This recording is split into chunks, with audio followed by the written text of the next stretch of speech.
Channel. यो चाहिँ मुस्ताङ जाने बाटोनिर हो। यहाँ चाहिँ एकदमै रमाइलो ठाउँ छ गाइज, देख्न सक्नुहुन्छ हजुरहरूले। यो चाहिँ बाटोनिर भएर त्यति धेरै हिउँहरू पनि देखिएको छैन गाइज।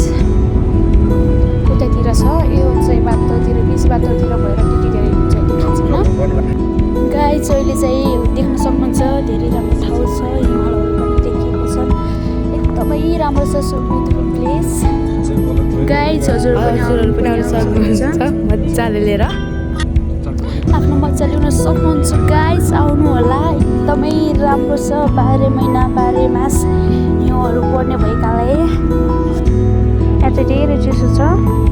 हामी पनि टुरको लागि आएका हो गाइज, हजुर पनि आउन सक्नुहुन्छ।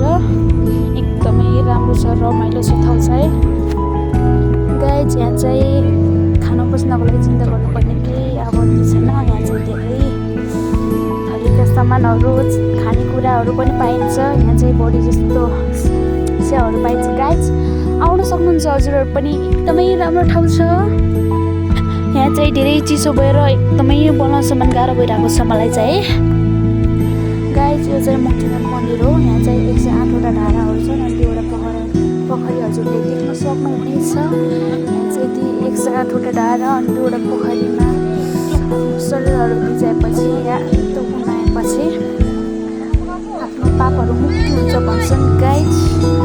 हामी जानु भएर टाउकोमा मात्रै हाल्यो गाइज, किनभने हामीले अगाडि टाउकोहरू शरीरहरू नुहाएर गएको गाइज, त्यो भएर टाउकोमा मात्रै पनि हाले हो।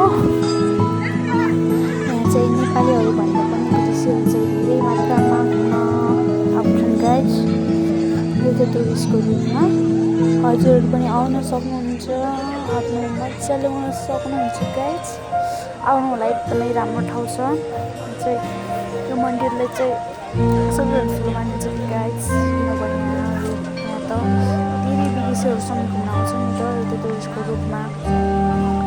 अनि अर्को कुरा चाहिँ यहाँ चाहिँ आफूले मागेका कुराहरू पनि पुरा हुन्छ भन्छन् गाइज।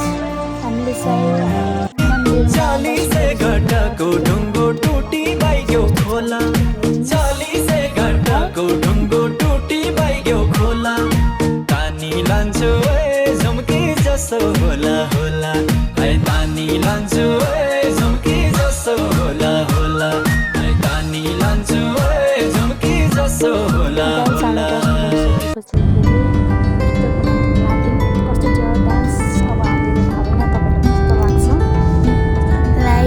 सब्सक्राइब गर्नु होला भन्ने पूर्ण विश्वास गरेकी छु गाइज। अब चाहिँ हामी अर्को भिडियोतिर भेटौँ ल गाइज। सबैलाई बेस्ट अफ लभ, डेडिकेसन सबैले साथ र सपोर्ट माया गरिदिनु